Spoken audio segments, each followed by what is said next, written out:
윤석열 대통령은 이번 설 연휴 기간 형사재판 대응 방안을 고심하면서 탄핵 심판 변론 준비에 집중할 것으로 예상됩니다. 윤 대통령이 보석을 청구하거나 탄핵 심판 정지를 요청할 수 있다는 예상도 나옵니다. 최유경 기자입니다. 탄핵 심판 사건의 피청구인이자 형사재판의 피고인 신분이 된 윤석열 대통령. 방어권 보장을 위해 불구속 수사를 주장해온 만큼 보석 청구를 할 가능성이 있습니다. 불구속 상태라고 하면 언제든지 변호인들과 접촉해서 소송 방향도 논의하고 토론할 수 있습니다. 그렇지만 지금 구속이 된 상태에서는 그런 일이 쉽지 않다는 것입니다.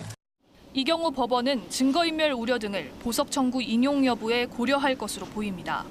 앞서 윤 대통령에 대한 구속영장 심사를 한 서울 서부지법은 증거인멸 염려가 있다며 구속영장을 발부했습니다.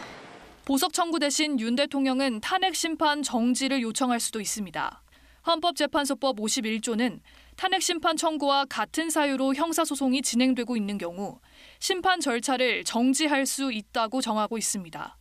하지만 윤 대통령의 형사재판이 언제 끝날지 모르는 상황에서 헌법재판소가 심판 절차 정지 요청을 받아들일 가능성은 크지 않습니다.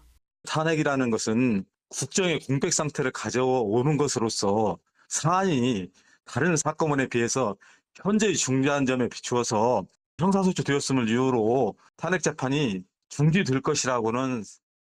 현직 대통령의 불소추 특권 때문에 아직 기소 여부가 결정되지 않은 직권남용 혐의에 대한 검찰의 판단도 향후 재판의 변수입니다. 한편 윤 대통령 측은 내란죄 수사권이 없는 공수처가 직권남용죄의 관련 범죄로 윤 대통령을 수사해놓고 정작 기소 대상에선 직권남용죄가 빠졌다며 불법 수사 주장을 이어갔습니다. KBS 뉴스 최혜경입니다.